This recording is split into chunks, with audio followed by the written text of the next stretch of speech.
मछलियाँ आदि हैं, अच्छा जो है वो सब अंदर जाते हैं, आते हैं, जाते हैं।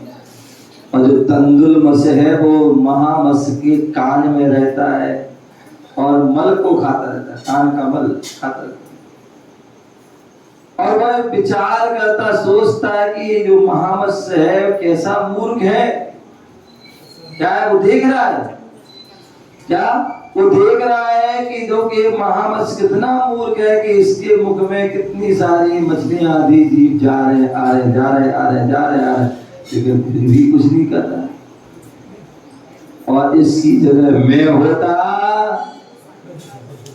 क्या मैं होता तो एक को नहीं छोड़ता, चाहे वो जिंदगी भर में एक भी ना खा पाए, लेकिन भाव क्या बनाए, मैं होता तो एक भी नहीं छोड़ता।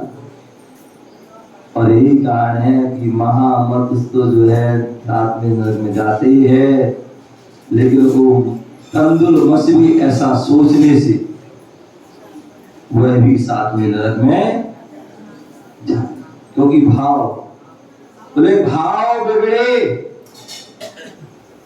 क्या भाव बिगड़े भाव बिगड़ेगा, भाव बिगड़े भाव बिगड़ेगा, और भाव सुधरे तो भाव सुधर जाएगा।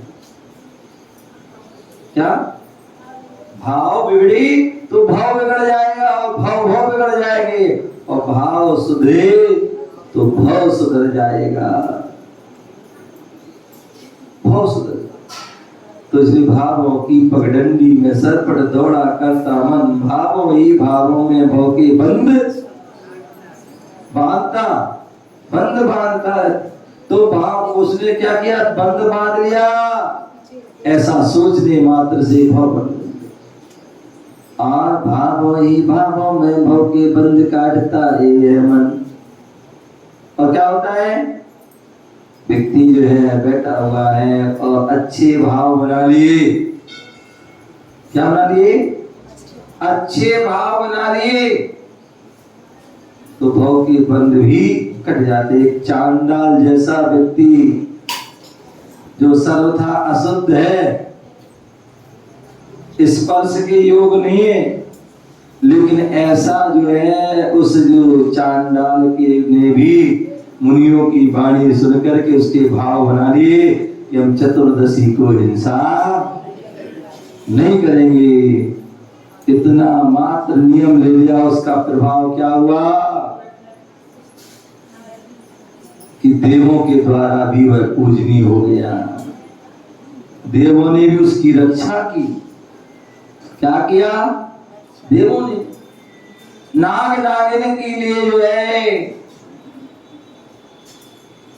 ना धर्म की बातें सुना दी, तत्व की बात बता दी, तो क्या हो गया, हाँ उसको सुन करके मन पवित्र हो गया, भाव सुधर गया।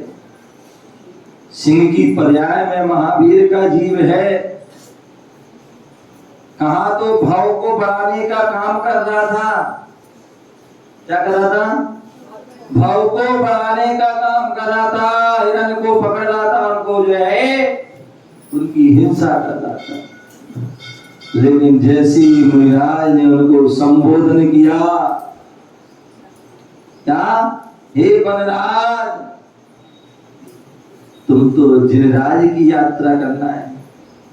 क्या करना है, बोले वनराज से जिनराज की यात्रा करना है,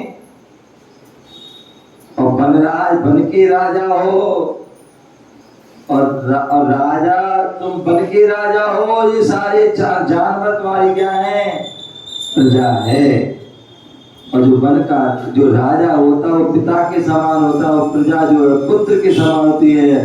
कोई भी पिता अपने जो है संतान का अहित नहीं चाहेगी, कभी भी अहित नहीं करती है। तो आप तो राजा हैं, वनराज हो, राजा हो, और ये आपकी प्रजा है, आप इनको जो है अहित कैसे कर सकते हैं। आप तो इनके रक्षक हो। क्या हो, आप इनके रक्षक हो।